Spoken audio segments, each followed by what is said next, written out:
Hello, welcome to MGeeker. Hello, today we're going to talk about mineral uptake or nutrient uptake on the root region. We all know that when the nutrients come in contact with the roots, they behave taken by what? By diffusion or by osmosis alongside what? The water. But here we wanna talk basically on the roots, particularly on the roots. So today we're going to talk about what we call what active transport and what passive transport. So let's dig in. Uptake and transport of mineral salts. Together with water, there is an uptake of mineral salts by the roots, as we have discussed. Mineral salts are taken up from the soil as ions through sodium and potassium gates in the cell membrane.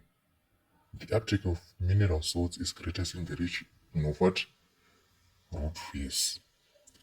Uptake is the combination of the following. So firstly, we have passive uptake. This is the process by which plants absorb nutrients from the surrounding environment without what? Expending energy. It occurs through natural processes such as diffusion and bulk flow.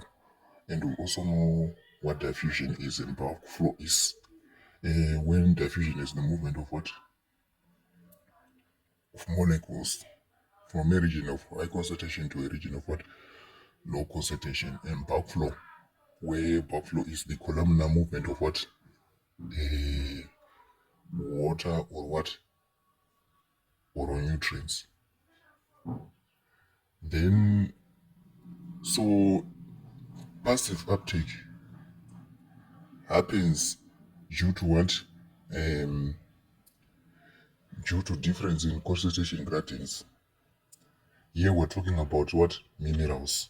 So what makes those minerals or nutrients to move to the what? To the rich region is that there is a difference of what? Of minerals concentration.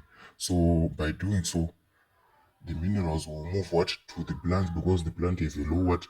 Concentration of nutrients. Therefore, that is what makes the nutrients move from the root region into the plant.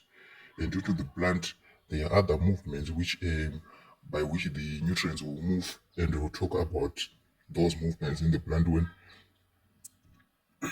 in the next topic. Then, so we can say passive uptake and it is the movement of nutrients due to difference in what concentration gradient. We'll be having a high concentration of what? Of minerals outside the roots region. But in the plant there's what? Less nutrients. So that's what causes nutrients to move into the what? Into the plant. Then we have what we call active uptake. This is the process by which plants absorb nutrients from the surrounding environment using energy. It involves the movement of molecules against the concentration gradient, requiring metabolic energy. Ions are moved from a region of lower concentration to a region of higher concentration. So what we simply mean by this is that in the plant there is a higher concentration of what? Of minerals or nutrients. But the nutrients are now moving against the what? The concentration gradient. Where we have high concentration in the plant and low concentration in the soil. So nutrients are going to move against that concentration gradient driven by what? Energy which will be produced by the roots, which will make those nutrients move. The plant will use its ATP to pump those nutrients into the plant where we have what? High concentration of nutrients. So this one doesn't work with what? The effect of the concentration gradient, but it uses energy so it can take those nutrients into the plant. So I think that's all about it from the movement of nutrients from the soil. We said we use diffusion or osmosis. Then from that point where the nutrients are on the root regions, they are now taken up into the plant through what active uptake and passive uptake. Then into the what? Into the plant. Then from that, we'll talk about it in the next lesson.